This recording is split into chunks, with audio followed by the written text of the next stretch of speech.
तो चलिए आज के इस योर टीचर की वीडियो क्लास में आप लोगों का स्वागत है बच्चों। और आज हम लोग हमारी दुनिया का 5वां अध्याय बिन पानी सब सुन का प्रश्न उत्तर को बनाएंगे। ठीक है, पिछली वीडियो क्लास हम लोग इस चैप्टर को पढ़ चुके थे, तो चलिए हम लोग इसका अभ्यास शुरू करते हैं। तो इसका पहला प्रश्न है बच्चों, सही विकल्प को चुने। ठीक है, पृथ्वी पर जलमंडल का हिस्सा है, तो पृथ्वी पर जलमंडल का हिस्सा कितना है बच्चों? तो 71% है। दूसरा, मुंबई किस सागर के किनारे स्थित है? हिंद महासागर, अरब महासागर, आर्कटिक महासागर, फतेह सागर। तो अरब सागर के पास मुंबई नगर स्थित है। ठीक है। तीसरा है, चंद्रमा के गुरुत्वाकर्षण से जल ऊंचाई की ओर बढ़ता है, यह स्थिति कहलाती है ज्वार। क्या कहलाती है बच्चों? यह स्थिति क्या कहलाती है? ज्वार कहलाती है। हमने पिछली बार पढ़ा था ज्वार भाटा का। देखिए यहाँ पे, जब चंद्रमा समुद्र के निकट आ जाता है, चंद्रमा के गुरुत्वाकर्षण से उसका जल ऊंचाई की ओर बढ़ता है, यही ज्वार है। ठीक है, तो चंद्रमा के गुरुत्वाकर्षण से जल ऊंचाई की ओर बढ़ता है, यह स्थिति कहलाती है ज्वार। चलिए अब आगे का प्रश्न हम लोग देखते हैं। आगे का प्रश्न क्या है बच्चों? इनमें से कौन झील है? काला सागर, लाल सागर, फतेह सागर और अरब सागर। तो ये जो फतेह सागर है बच्चों, यह झील है। हमने देखिए पिछले क्लास में हम लोग ने पढ़ा था फतेह सागर के बारे में भी। देखिए यहाँ पर, ठीक है, तो यहाँ पर देख सकते हैं आप। पापा हंसते हुए बोले, मीना का जवाब ठीक है, लेकिन अपने देश में कई और भी झीलें हैं, जैसे वुलर झील, पिछोला झील, लूनर झील, कोलेरू झील, फतेह सागर झील। तो फतेह सागर क्या है बच्चों? झील है, झील का नाम है। तो ये हो गया हमारा चौथा प्रश्न, फतेह सागर एक झील है। चलिए अब दूसरा प्रश्न करते हैं, खाली जगहों को भरिए। तो पहला है, नदी का जल समुद्र में गिरकर क्या होता है बच्चों? समुद्र में गिरकर नदी का जल जो है बच्चों, वह खारा हो जाता है। क्या हो जाता है? खारा। ज्वार भाटा डैश में होता है। कहाँ होता है बच्चों? ज्वार भाटा समुद्र में होता है। किस में होता है बच्चों? समुद्र में। ज्वार भाटा डैश के गुरुत्वाकर्षण बल के कारण होता है। तो हमने पढ़ा था बच्चों कि ज्वार भाटा किस कारण होता है, किसके गुरुत्वाकर्षण बल के कारण होता है? तो देखिए, ऐसा सूर्य एवं चंद्रमा के गुरुत्वाकर्षण बल के कारण होता है। ठीक है, यहाँ पर लहरों की ऐसी ऊंचाई तक उठना और फिर पीछे तक हट जाना क्यों होता है? बबलू ने पूछा। तो क्यों होता है बच्चों? सूर्य एवं चंद्रमा के गुरुत्वाकर्षण बल के कारण। तो हम यहाँ पे क्या लिखेंगे बच्चों? सूर्य। तो हम यहाँ पे क्या लिखेंगे? सूर्य। ठीक है, सूर्य एवं चंद्रमा। तो तीसरा है बच्चों, ज्वार भाटा सूर्य एवं चंद्रमा के गुरुत्वाकर्षण बल के कारण होता है। ज्वार भाटा किस वजह से होता है बच्चों? सूर्य एवं चंद्रमा के गुरुत्वाकर्षण बल के कारण होता है। जल संरक्षण दिवस मनाया जाता है। तो जल संरक्षण दिवस कब मनाया जाता है बच्चों? 22 मार्च को। हमने पढ़ा था और हम मनाते हुए आ रहे हैं जल संरक्षण दिवस। देखिए यहाँ पर 22 मार्च को जल संरक्षण दिवस मनाया जाता है। तो हम यहाँ पे क्या लिखेंगे बच्चों?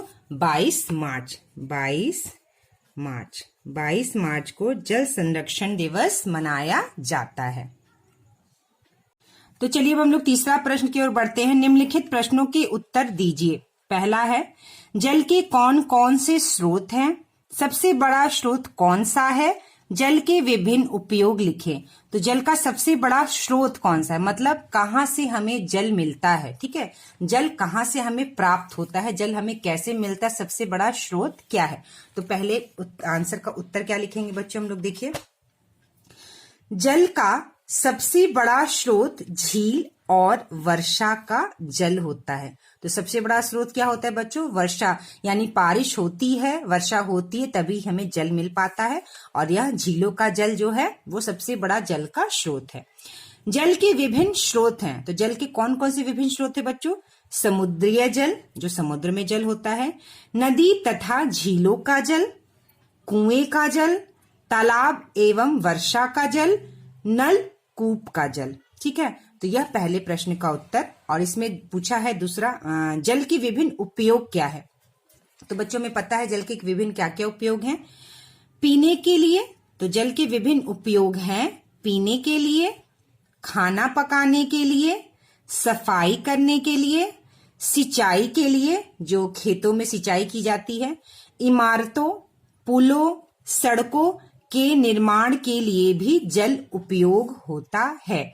और भी बहुत सारे जल के उपयोग हैं, वो आप उसे भी लिख सकते हैं। ठीक है, तो ये हो गया बच्चों आपके पहले प्रश्न का उत्तर। उत्तर 1 पहला प्रश्न। जल का सबसे बड़ा स्रोत झील और वर्षा का जल है। जल के विभिन्न स्रोत, जल के विभिन्न उपयोग, तो ये आपके पहले प्रश्न का उत्तर है। चलिए अब हम लोग दूसरा प्रश्न देखते हैं। दूसरा प्रश्न है बच्चों, जमीन के नीचे का जल स्तर दिन प्रतिदिन कम होता जा रहा है, इसे बनाए रखने के लिए आप क्या क्या कर सकते हैं। ठीक है, तो जल स्तर जो है जमीन के नीचे का वह कम हो रहा है, तो इसको बनाए रखने के लिए हम क्या क्या कर सकते हैं। तो बच्चों इसका उत्तर हम लिखेंगे कम शब्दों में। जमीन के नीचे के जल स्तर को बनाए रखने के लिए हम वर्षा जल को संरक्षित कर सकते हैं। हम बरसात के पानी को अपने घरों के आसपास धरती में गड्ढे बनाकर रोक सकते हैं। ये जल धीरे धीरे धरती में समा जाएगा। जल का दुरुपयोग कम से कम करेंगे। हम गांव के आसपास तालाब और गड्ढा बनाएंगे। ठीक है, जिससे जल का नीचे जमीन का जो जल स्तर है वह बना रहे। जल स्तर बना रहे का मतलब है जो जमीन के अंदर पानी हम निकाल रहे हैं, तो जमीन के अंदर भी पानी हम डालें ताकि जल स्तर जो है बना रहे। ठीक है, तो बनाए रखने के लिए क्या करेंगे, वर्षा जल को सबसे बड़ा जो हम कर सकते हैं, वर्षा जल को संरक्षित कर सकते हैं। बरसात के पानी को घर के आसपास गड्ढे बनाकर उसको पानी को रोक सकते हैं और यह जल धीरे धीरे जमीन के अंदर चल के रिस जाएगा और समा जाएगा। तो ये हो गया आपके दूसरे प्रश्न का उत्तर। चलिए अब हम लोग बढ़ते हैं बच्चों तीसरे प्रश्न की ओर। पृथ्वी पर जल के वितरण को मानचित्र की सहायता से स्पष्ट कीजिए। ठीक है, पृथ्वी पर जल के वितरण को मानचित्र की सहायता से स्पष्ट कीजिए। तो बच्चों ये जो आपको मानचित्र बनाना है पृथ्वी का, जो आपको जल दिखाना है, तो वह इस वाले प्रश्न का जो उत्तर है, देखिए इस वाला जो प्रश्न है, ये वाला जो आपका यह प्रश्न है, पृथ्वी पर जल के वितरण को मानचित्र की सहायता से स्पष्ट कीजिए। ठीक है, तो पृथ्वी का मानचित्र आपको बनाना है, पृथ्वी पर बना रहा है जल का। तो तीसरे प्रश्न का उत्तर बच्चों ये आपका उत्तर है। ठीक है, तो इसको क्या करना है, इसको आपको पृथ्वी का चित्र बनाना है। और यह जो नीला आप देख रहे हैं, नीला जो आपको नीला रंग दिखाई दे रहा है, वह जल है, यानी पानी है। यह नीला रंग क्या है बच्चों, यह जल है, पानी है। तो यह आपका उत्तर 3 हो गया। यह आपका कौन सा उत्तर हो गया बच्चों, यह उत्तर आपका 3 हो गया। यह मानचित्र आपको बनाना है, आपको चित्र पृथ्वी का, और इसमें नीला रंग भर के आपको पानी को दर्शाना है। ये आपका उत्तर इसका है। ठीक है, चलिए तो तीसरे प्रश्न का उत्तर वह आपको पृथ्वी का चित्र बनाना है। चौथा, भारत में मीठे पानी की झील कहाँ कहाँ है, नाम लिखे। तो भारत में बहुत सारी झीलें हैं, तो मैंने कुछ झीलों के नाम लिखे हैं और वो कहाँ पे मैंने यहाँ पे लिखा है। चौथे प्रश्न का उत्तर यह है आपका चौथा प्रश्न। तो चौथे प्रश्न का उत्तर क्या है बच्चों, वुलर झील कश्मीर में, सांभर झील भारत में मीठे पानी की झील। पहला वुलर झील कश्मीर, सांभर झील राजस्थान, बिहार में बरेला झील, उत्तराखंड में नैनीताल झील, बिहार में काबर झील, कोलेरू झील आंध्र प्रदेश में। ठीक है, कोलेरू झील कहाँ, आंध्र प्रदेश में। तो ये सारे झील जो हैं वो मीठे पानी की झील हैं। तो यहाँ झील का नाम और किस राज्य में है इसका नाम मैंने लिखा है। तो ये आपके चौथे प्रश्न का उत्तर हुआ। चलिए चौथा प्रश्न हो गया बच्चों। अब है आपका पांचवा प्रश्न। इनमें से कौन कौन सी आदत सही और कौन कौन सी आदत गलत है और क्यों। तो यहाँ पे कुछ चित्र दिया गया बच्चों, इसमें पूछ रहा है कि इसमें कौन कौन सी आदत गलत है और कौन कौन सी आदत सही है। अब देखिए जो पहला चित्र है, इसमें लड़का जो है बाल्टी के पानी से नहा रहा है और नल खुला हुआ है। तो यह चित्र जो है सही नहीं है, तो इसको हम काट देंगे। क्यों सही नहीं है बच्चों, क्योंकि ये नहा रहा है और बाल्टी से पानी नीचे गिर रहा है और पानी का दुरुपयोग हो रहा है, पानी की बचत नहीं हो रही है, इसलिए यह आदत गलत है। यहाँ पे देखिए बाल्टी लगा दी है, नल खुली हुई है, बाल्टी से पानी गिर रहा है, तो यह आदत भी गलत है। यहाँ भी पानी की बर्बादी हो रही है, दुरुपयोग हो रहा है और हमें पानी की बचत करनी चाहिए, तो यह भी गलत है। अब देखिए यहाँ पर नल खुला हुआ है और बच्चा ब्रश कर रहा है, पानी गिरे जा रहा है, इसलिए यहाँ पे भी पानी की बर्बादी यानी पानी का दुरुपयोग हो रहा है, यह भी गलत है। अब देखिए यहाँ पर एक बच्चा नहा रहा है और बाल्टी के पानी से वह नहा रहा है, ठीक है, और यहाँ नल खुला हुआ तो नहीं साफ चित्र में दिख रहा है, लेकिन बाल्टी से पानी नीचे नहीं गिर रहा है, तो यह सही है कि यह बाल्टी में पानी भर के नहा रहा है। यहाँ पे देखिए बच्चा ब्रश कर रहा है और यहाँ पर किसी बर्तन में से, छोटे से बर्तन में पानी रखा है और पानी रखकर ये ब्रश कर रहा है, तो यह भी चित्र सही है, क्योंकि इन दोनों में पानी की बर्बादी नहीं हो रही, इसलिए सही है। इन तीनों चित्र में पानी की बर्बादी हो रही है, इसलिए यह गलत है। तो यह हो गया आपके 5वें प्रश्न का उत्तर। तो 5वां प्रश्न बच्चों यहाँ पे हो गया। अब हम लोग बढ़ते हैं 6ठे प्रश्न की ओर। 6ठा प्रश्न कह रहा है ज्वार भाटा क्या है, ये किस प्रकार उत्पन्न होते हैं। ठीक है, तो हम इसका उत्तर क्या लिखेंगे बच्चों, देखिए उत्तर इसका लिखेंगे। इसका उत्तर हम लिखेंगे समुद्र की लहरें सर्वाधिक ऊंचाई तक उठकर तट के बड़े हिस्से को डुबो देती हैं तो उसे ज्वार कहते हैं, और लहरें जब अपने निम्न स्तर तक आकर तट से पीछे, सॉरी यहाँ पे सी नहीं से होगा, तट से पीछे चली जाती हैं तो उसे भाटा कहते हैं। ऐसा सूर्य एवं चंद्रमा के गुरुत्वाकर्षण बल के कारण होता है। तो यह हो गया आपके 6ठे प्रश्न का उत्तर। ठीक है, सर्वाधिक मतलब सबसे ज्यादा, ठीक है, सबसे ज्यादा, और निम्न स्तर मतलब सबसे नीचे यानी कि सबसे कम।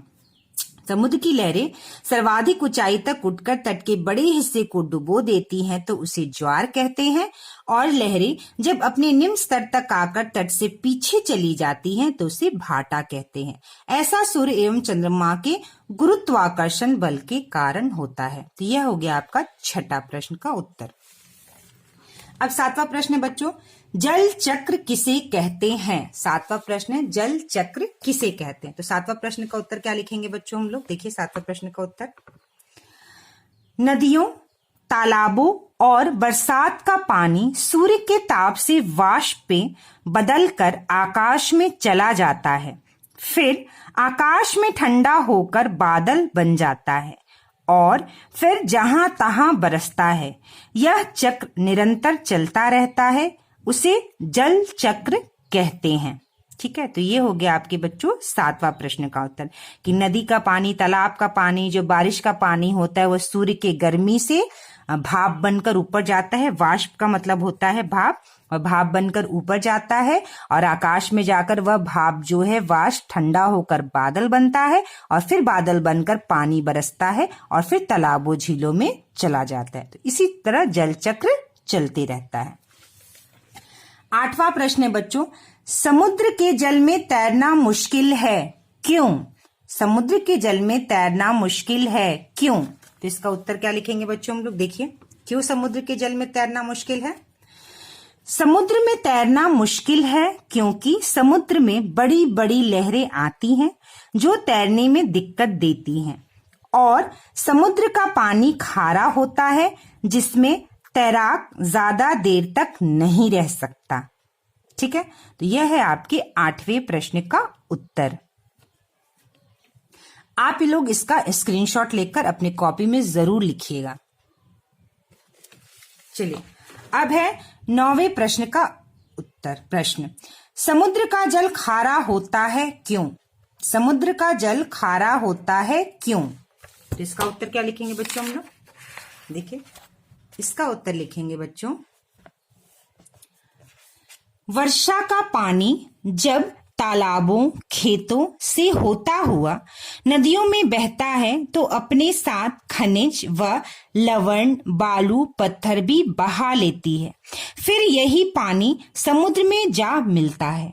लगातार वाष्पीकरण के कारण जल भाप बनकर उड़ जाता है।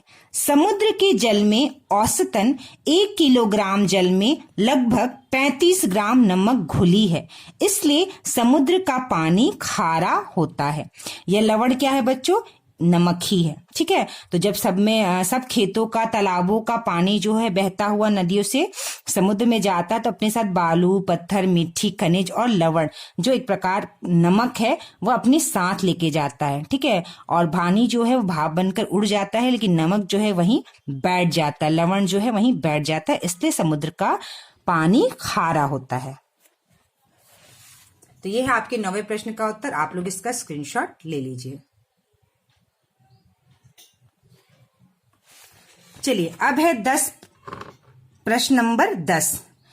भूगर्भीय जल स्तर में कमी आ रही है, क्यों? भूगर्भीय जल स्तर मतलब जमीन के अंदर जो पानी का स्तर है वही भूगर्भीय जल स्तर कह रहा है। जो जमीन के अंदर पानी का स्तर है बच्चों वह कम होता जा रहा है, क्यों? तो इसका उत्तर क्या लिखेंगे बच्चों हम लोग? इसका उत्तर लिखेंगे उत्तर 10, उत्तर नंबर 10। पेड़ पौधों की कटाई, खेती की भूमि पर शहर बनाए जा रहे हैं, नदियां, तालाब और पोखर खत्म हो रहे हैं, बढ़ती जनसंख्या, कल कारखाने की संख्या में बढ़ोतरी, बढ़ता औद्योगिकीकरण।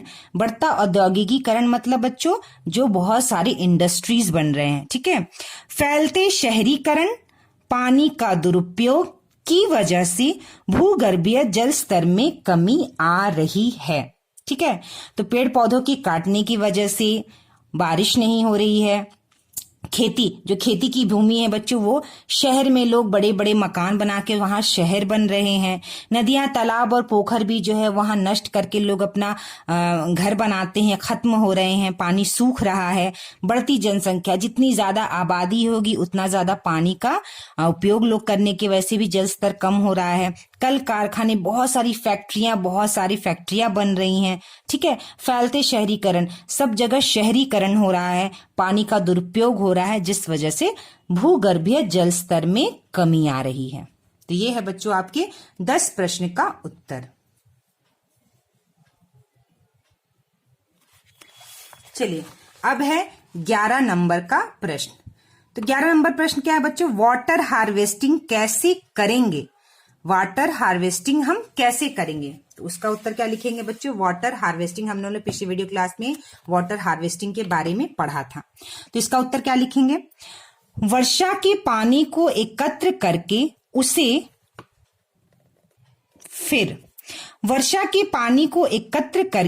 उसे फिर से धीरे धीरे पुनः धरती के अंदर पहुंचाकर हम वाटर हार्वेस्टिंग कर सकते हैं। वर्षा का पानी छतों से एकत्र करके गड्ढों में से होते हुए जमीन तक पहुंच सकता है। गड्ढों से, ठीक है, वर्षा का पानी छतों से एकत्र करके गड्ढों से होते हुए जमीन तक पहुंच सकता है। गांवों में या घर के आसपास गड्ढे बनाकर वर्षा का जल एकत्र करके यही पानी धीरे धीरे रीस कर जल के स्तर को बढ़ाएगा। ठीक है, तो इस तरह से हम वाटर हार्वेस्टिंग कर सकते हैं। ये है आपके 11 नंबर प्रश्न का उत्तर। चलिए, 12 नंबर प्रश्न है क्या बच्चों?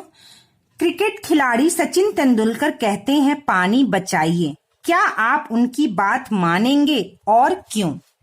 क्या आप उनकी बात मानेंगे और क्यों? 12 नंबर प्रश्न का उत्तर।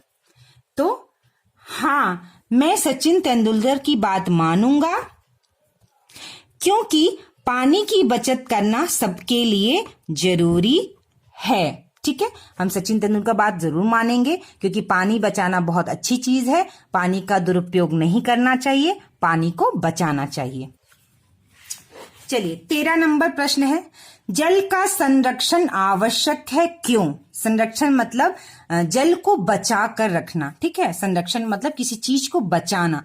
जल का संरक्षण आवश्यक है, क्यों? तो बच्चों इसका उत्तर क्या लिखेंगे हम? देखिए 13 नंबर उत्तर प्रश्न का, जल संरक्षण का अर्थ पानी की बर्बादी तथा जल के प्रदूषण को रोकने से है। ठीक है, जल संरक्षण का मतलब पानी की बर्बादी ना करना, पानी को प्रदूषित होने से बचाना। जल संरक्षण एक अनिवार्य आवश्यकता है क्योंकि वर्षा जल हर समय उपलब्ध नहीं रहता। अतः पानी को बचाने एवं पानी की कमी को पूरा करने के लिए पानी का संरक्षण आवश्यक है, क्योंकि जल ही संपूर्ण प्राणी जगत का आधार है। तो हमें पानी को जरूर बचाना चाहिए, क्योंकि बारिश के पानी से ही पानी हमें मिलता है और बारिश का पानी हमेशा बारिश नहीं होती है, इसलिए हमें पानी को बचाना होगा, पानी की कमी को बचाने के लिए। क्यों? क्योंकि बच्चों जल ही संपूर्ण प्राणी जगत का आधार है, क्योंकि जल के बिना जीवन संभव नहीं है। जल ही जीवन है, चाहे वो पेड़ पौधे हो, पशु पक्षी हो, प्राणी हो, मनुष्य हो, लोग हो, सबको जल की आवश्यकता है, इसलिए जल संरक्षण करना जरूरी है। बच्चों यहां तक आपका 13 नंबर प्रश्न हो गया।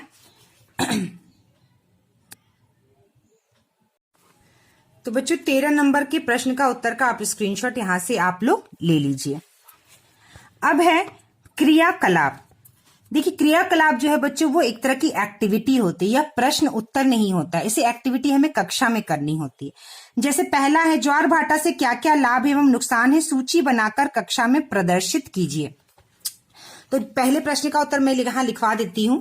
ज्वार भाटा के लाभ एवं नुकसान जो हमने अध्याय में पढ़ा है। ज्वार के समय मछलियां तट के किनारे आ जाती हैं, इसे पकड़कर मछुआरे मुनाफा कमाते हैं। समुद्र की लहरें तट के किनारे के कई नौकाएं भी खींचकर अंदर तक ले जाती हैं, इससे जान माल की हानि भी होती है। तो ये ज्वार भाटा का एक लाभ और एक नुकसान है। इस तरह से और भी बहुत सारे लाभ और नुकसान होते हैं, उसे सूची बनाकर आप कक्षा में प्रदर्शित करना है। ठीक है, सूची बनानी।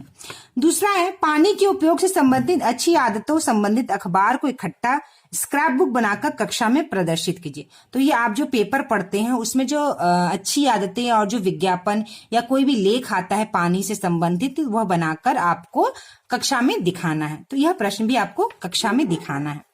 तीसरा है आपके घर में 2-3 दिन तक पानी नहीं रहे, सोचिए एवं सूची बनाए कि आपको क्या क्या परेशानी होगी। तो बच्चों ये परेशानी आप खुद लिखेंगे, क्योंकि यह क्रियाकलाप है, प्रश्नों के उत्तर नहीं लिखने हैं। जैसे आपको नहाने में दिक्कत होगा, आप पानी नहीं पी पाएंगे, शौचालय जाने में आपको पानी की आवश्यकता है वो दिक्कत होगी, कपड़े धोने में दिक्कत होगी, खाना बनाने में दिक्कत होगी। तो ये सारी सूची आप खुद लिखिए इसको, ठीक है, क्योंकि क्रियाकलाप है। आप इसकी एक लंबी सूची बना सकते हैं। कपड़े धोने में दिक्कत, खाना बनाने में दिक्कत, पानी नहीं पी पाएंगे, पेड़ पौधों में पानी नहीं डाल पाएंगे, और भी बहुत सारी चीजें हैं, आप सूची बनाकर लिख सकते हैं। चौथा है आप अपने दैनिक जीवन जल का कहाँ कहाँ एवं कितना उपयोग करते हैं, सूची बनाइए। इसमें कहाँ कहाँ मितव्ययता बरत कर इस उपयोग को कम कर सकते हैं। तो बच्चों इसमें भी चौथा प्रश्न क्या है, क्रियाकलाप है, इसमें आपको सूची बनानी है। जैसे कि आपको खाना बनाना है, तो खाना बनाने में आपको 2 लीटर पानी लगता है। ठीक है, इस तरह से आप लिखेंगे कि मान लीजिए आपको खाना बनाना है तो उसमें 2 लीटर पानी लगता है। मान लीजिए आपको नहाना है तो उसमें कितना पानी लगता है, मान लीजिए आपको उसमें 10 लीटर पानी लगता है। तो इसी तरह से आपको सूची बनाने की आपको कितना लीटर पानी लगता है। उसी तरह से कपड़े धोने में कितना लीटर पानी लगता है, पेड़ पौधों को पानी डालने में कितना लीटर पानी लगता है, घर की सफाई करने में कितना लीटर पानी लगता है। तो ये आपको सूची बनाना है। तो अपने अपने अलग अलग लोगों की अलग अलग घर की आवश्यकता होती है, उस हिसाब से वह सूची बनाएंगे सारे बच्चे अपना अलग अलग। और यहाँ पे ये बताना है कि कौन सा काम करके आप पानी को बचा सकते हैं। ठीक है, जैसे अगर हम कपड़े धोने वाला पानी है और थोड़ा सा कपड़े खंगार रहे हैं तो उस पानी को हम पेड़ पौधे में भी डाल सकते हैं, और इस तरह से हम पानी की बचत कर सकते हैं। तो ये क्रियाकलाप है। इन प्रश्नों के उत्तर आपको खुद से एक्टिविटी एज ए क्रियाकलाप करना है। ठीक है, यहां तक जो होता है क्रियाकलाप की जो ऊपर तक होता है वह प्रश्नों के उत्तर लिखने होते हैं, जो मैंने आपको लिखवा दिया है। अब हम लोग नेक्स्ट वीडियो क्लास में बच्चों हमारा पर्यावरण पढ़ेंगे। नेक्स्ट वीडियो क्लास में हमारा पर्यावरण हम पढ़ाई करेंगे।